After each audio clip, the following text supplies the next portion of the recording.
Já, hver opnaði dyrnar? Nýlega fann ég eftirferandi frásögn konu í Hollandi sem var einlæg kristin kona sem elskaði frelsar sinn Jesú Krist af öllu hjarta.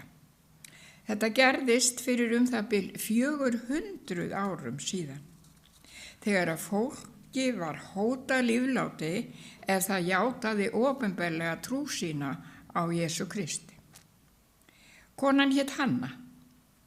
Hún bjó í fremur lítilli borg þar sem yfirvöld leituðu upp í alla íbúa sem dirðust að tala opinskátt við aðra trú sína og fangelsuðu þá. En Hanna gat ekki þagað yfir gleði sinni yfir því að eiga slíkan drottinn og frelsara sem að Jesús var henni. Hún talaði við hann oft á dag og sagði svo öðrum frá reynslum sínum með honum.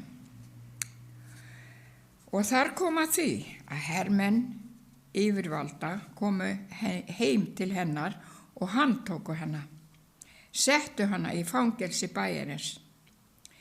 Hver fangaklefi hafði glugga sem sneri út á götu, svo að Hanna gat fylgst með umferðinni og séð hvernig varðmenn unnu að því að undirbúa píningartólin á torginu sem biðu hennar næsta dag.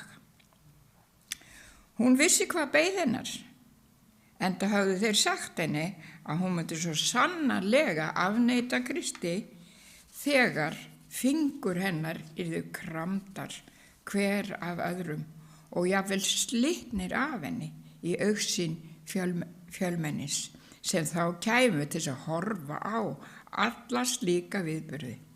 Það var erfitt að játa kristna trú á þessum tíma í Hollandi. En Hanna lét ekki bugast yfir því sem beið hennar.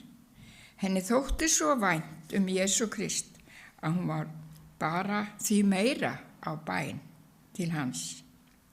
Nóttina heyrði hún rödd tala til sín, en hún sá engan og hún var alein í fangaklefanum, svo hún sat áfram kyrr og hugsaði, hver getur þetta verið?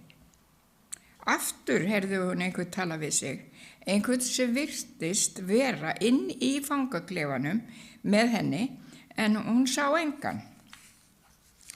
Þegar hún heyrði röddina í þriðja sinn, heyrði hún glögglega fyrirmælin. Hanna, farðu strax út á götuna og láttu engan sjá þig. Þegar hún þreifaði eftir dyrunum í myrkrinu, fann hún að þær voru galopnar. Hvernig gat þetta gerst? Hún hefði örugglega heyrt þegar lykli væri snúið og svo brakið í hurðarhjörunum. En ekkert slíkt hafði gerst og allir vissu að enginn hafði lykil að fangaklefanum nema fangavörðurinn. Hanna fór strax út á mannlausa götuna og gekk að stórri gamalli kirkju sem var áföst mannlausum varðturni. Hún klifraði inn í turnin og beið þess að birti að degi. Hún beið þess líka að sjá unga stúlku sem var vinkona hennar og hún fór þarna framhjá á hverjum degi til vinnu sinnar. Vonandi gæti Hanna vakið athygli stúlkunar á sér þarna í varðturninum.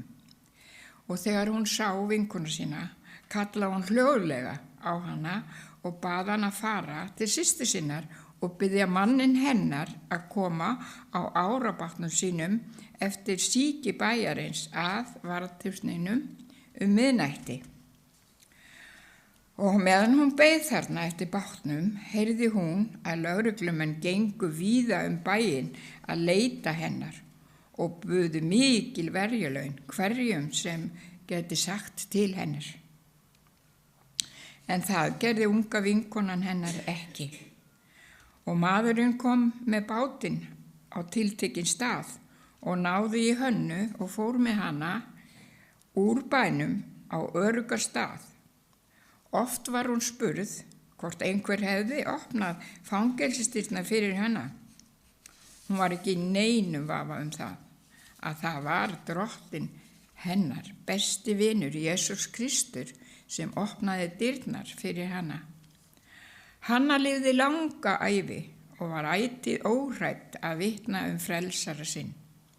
Þessi saga minnir okkur á að Drottinn opnaði fangelsi sem Páll postuli var í og svo Pétur líka á öðrum stað, en frá þeirra reynslum sagt frá í 5. kafla Postulasögunnar og í 12. kafla sömu bókar.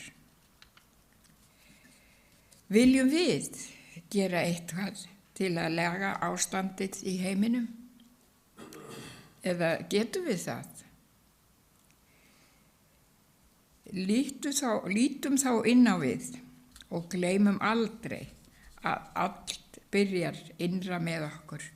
Eins og við breytum vitund okkar í kærleika, frið og jafnvægi, breytist vitund alls kringum okkur.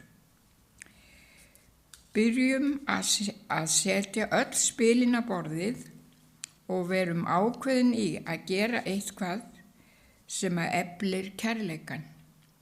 Guð hér til að hjálpa okkur. Kollum á hann og leyfum honum að leiða okkur hvert skref.